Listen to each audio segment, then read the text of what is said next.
Well, it's a disease that's responsible for an estimated 2 million broken bones per year. Chances are you or someone you know has dealt with osteoporosis. Dr. Kohli is here to help us prevent broken bones and disease from happening. Well, we have the wonderful Dr. Kohli back today. Jenny. Yes, How are you doing? well. How are you? I'm great, thank you. Good. Okay, well, today I want to talk to you about osteoporosis. First of all, can you tell us what it is and what causes it? Osteoporosis is a condition that really scares me because it's often silent and it's a thinning of our bones. Okay. And most of us are going to have osteoporosis as we get older because it's a natural part of the aging. And essentially how bone kind of turns over is that it breaks down and it builds. It breaks down and it builds. And usually that's at a steady state. As we get older, our hormone levels change both in men and women, more common in women, but also in men. You actually have not as much building of the bones. You're still breaking it down, but you're not building it. And sometimes you're on medications that can actually accelerate the breakdown, especially if you have prostate cancer and you're getting, medicines to block your hormones or conditions like that. Yeah. So it's a thinning of the bones that can lead to problem because if you think about our bones, they're holding us up. Yeah. Right? Right. All the muscles, all the movements, all the things that we do, they're really sort of the foundation of our bodies. And so having disease in the bones can be really challenging as we age. Oh my gosh, yeah, and that's so scary, especially whether it's for us or for our loved ones. We want to make sure that we're, taking care of that skeletal muscle and that, everything that's inside. Okay, so how do we know if we do have osteoporosis? And that's the thing, it's often a silent condition. So unless we go looking for it, and like I said, postmenopausal women are sort of have the target sign on them, but maybe even men as they get older. Unless we go looking for it, sometimes we don't know. So some of us, it'll present itself in a terrible way with a fracture.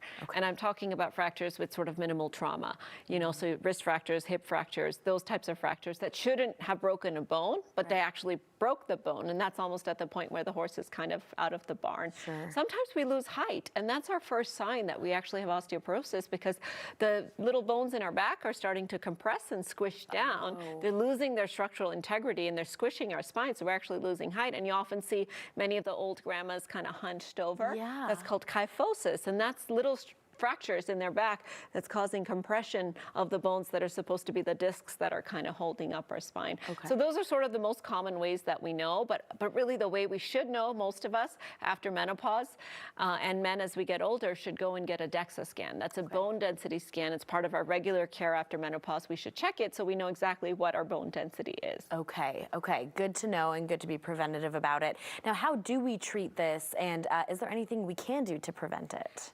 There is. And so calcium and vitamin D is really important because when we're vitamin D deficient, and that includes young women as well, young men, we melt our bones to liberalize the vitamin D because our body needs the vitamin D. So we actually release this hormone called parathyroid hormone that kind of liquefies our bones, puts that vitamin D out there. So it makes our bones thinner. So it's really important for us to make sure that we're getting enough vitamin D, checking our vitamin D levels, keeping them around 40 or so, so that we're replete. Sometimes we'll recommend calcium supplements. Now we have to be careful with calcium supplements because too many calcium pills can cause calcium deposition in the arteries around the heart and such. So it's really a balance when it comes to osteoporosis, but making sure you're getting enough calcium-rich foods that supplement your diet so that you're really maintaining a good intake of calcium. And then there are medications that we can use to treat osteoporosis as well and reverse the process. But again, for many of us, the process starts a lot earlier than menopause or soon after menopause.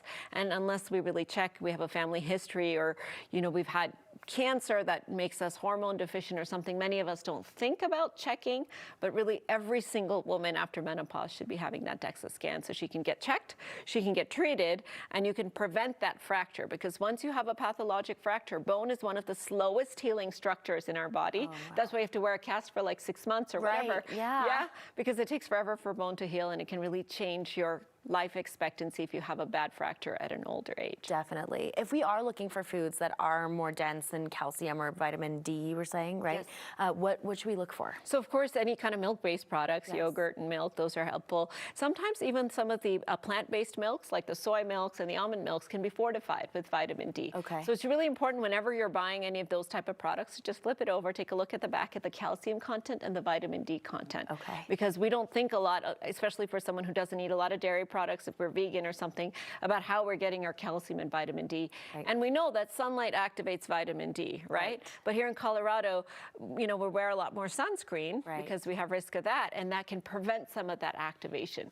So we can, and we spend our time indoors, we can actually be deficient. So looking at some of those milk-based products or the plant-based milks, vitamin D and calcium content can be really helpful. And then a blood test, a simple blood test that you can self-order on many different websites. You can check your vitamin D level and know exactly where it is, and 40 is kind of that sweet spot. Okay, all right. Well, prevention is obviously key here, huge when it comes to making sure that we're safe and our families are safe too. Dr. Kohli, thank you so much. My pleasure, Danny.